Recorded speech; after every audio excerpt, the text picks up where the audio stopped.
Hello, it's Matt Bentley here. Just wanted to give a bit of my own opinion as well as a bit of evaluation on our music video, which was over the song "You Could Be Happy" by Snow Patrol.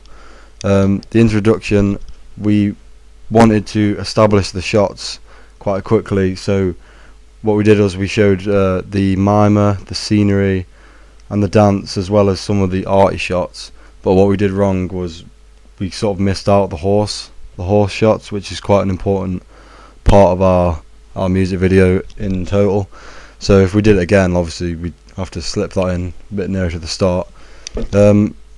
Editing was quite a challenge, as we kept finding that trying to sync the lips with the lyrics was quite tricky, as if you edited anything or tweaked anything slightly, you ended up with the whole thing out of sync, which was very time consuming and quite a feat to overcome.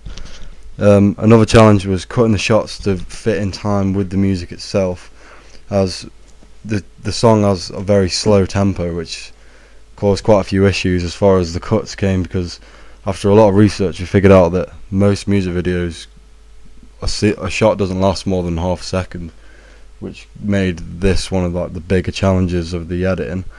As far as theory goes, we based a lot of our development of the video on Goodwin's theory, used it as sort of a benchmark to establish where we were going and what to include.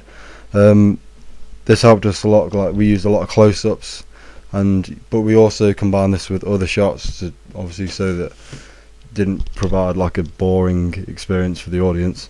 We were quite proud of the intertextual references that we included, the first being the notebook, which symbolises love, which is out of the film The Notebook, just out of coincidence. The reference to Titanic was a very powerful one, as Titanic's renowned for being a dramatic love film. That was the locket being thrown into the pond. And finally, Black Beauty, like the horse. We found this very important. Actually, the horse was symbolic for the woman in the relationship, as we wanted to show her as majestic rather than sort of provocative, or we didn't want to fall into the male gaze trap and give the audience the wrong message, because beauty's in the eye of the beholder at the end of the day. So we thought, to play it safe, use some symbolic reference. We added additional shots. We ended up adding extra shots because we found out that the footage we had, like the three main hubs of footage, was the mimer, the horse, and the dance. But this meant that we didn't have a lot to play around with, so we ended up going back out, filming a few extra arty shots, which were the intertextual references mostly. The dance. The dance was a very clever aspect of the video, as it basically, the dance is symbolic for the relationship, as at the start of the dance, it's the male dancer is stood above the woman, showing his dominance, and as they start dancing, they begin dancing in time, and then slowly they slip out of sync until finally both dancers are actually doing a more or less completely different dance.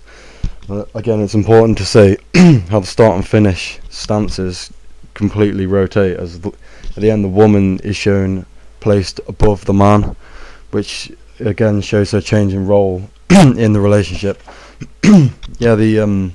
The ending of the video, I believe, was a very successful symbolic message, as it shows the mimer who's been stood holding on to this old oak tree, which is again is symbolic for the relationship, and it's how it's fallen apart as this rusty dead tree.